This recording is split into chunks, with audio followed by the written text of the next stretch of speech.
വലിയ വാഗ്ദാനങ്ങളൊന്നും തരുന്നില്ല. ഞാൻ നിങ്ങൾക്ക് നല്ലൊരു ലീഡർ ആയിരിക്കും, നല്ലൊരു ചേച്ചിയായിരിക്കും, നല്ലൊരു ഫ്രണ്ട് ആയിരിക്കും. അത് ഉറപ്പ് ഞാൻ തരാം. നിങ്ങളുടെ എന്ത് ആവശ്യം ഉണ്ടെങ്കിലും എന്നോടൊന്ന് പറയാം. എന്നെ കൊണ്ട് കഴിയുന്ന ആഗ്രഹങ്ങൾ ഞാൻ സാധിച്ചു തരുന്നതായിരിക്കും. ഉറപ്പല്ലേ? ഓട്ടയില്ലേ? അപ്പൊ കഴിഞ്ഞ സെന്റ് മേരീസിലൊക്കെ പഠിച്ചവരാരെങ്കിലും ഇവിടെ ഉണ്ടോ? അവർക്കൊക്കെ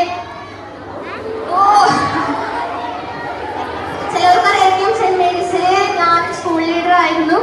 അപ്പൊ അവിടെ നിന്ന് കിട്ടിയ കുറച്ച് കാര്യങ്ങളും എനിക്ക് എക്സ്പീരിയൻസ് ആവുമെന്ന് ഞാൻ വിചാരിക്കുന്നു. നിങ്ങൾക്ക് നല്ല ലീഡർ ആയിരിക്കാൻ ഞാൻ എന്റെ കഴിവിന്റെ പരമാവധി ശ്രമിക്കുമെന്ന് ഞാൻ ഉറപ്പുവരുന്നു. എന്നോട് എന്തെങ്കിലും ചോദിക്കാനുണ്ടോ? ആർക്കെങ്കിലും എന്തെങ്കിലും ആർക്കോടായാലും ചോദിക്കാം.